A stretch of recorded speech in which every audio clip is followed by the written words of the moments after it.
3, 2, 1. It was both terrifying and bizarre. Oh my God. Home video shows 6-year-old Falcon Greene telling his brother, "I'm gonna sneak inside."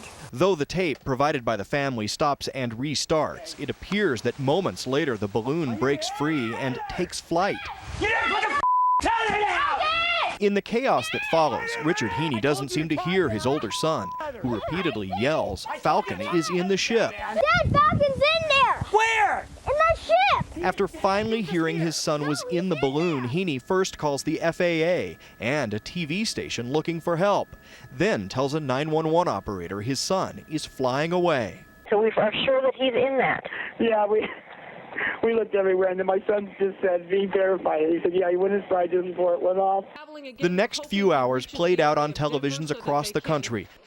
Authorities tried to plot a rescue, even scrambling 2 National Guard helicopters, as scores of emergency crews followed the flying saucer balloon until it crashed in a field 50 miles away. It was only 5.5 hours after the ordeal started that Falcon Greene was found safe, alive. He'd been hiding in the attic above the garage. I am unbelievably relieved. It was gripping drama, but was it real? If it was intentional, I just think as a mother that's very disturbing and very upsetting. Some here have their doubts, including one of Richard Greene's former business partners, who says the inventor and storm chaser, who was also featured on ABC's Wife Swap reality series, seeks the spotlight. When I first heard about it, and when it was Richard, I have to say honestly, my first gut reaction was publicity. Then came a barrage of TV interviews. Why didn't you come out? Including an unusual answer. You guys said that we did this for the show.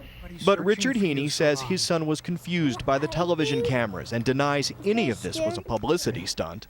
The hardest part was visualizing him falling out and hitting the ground. Authorities here are still tallying up the cost of the massive search and rescue effort. It will be tens of thousands of dollars.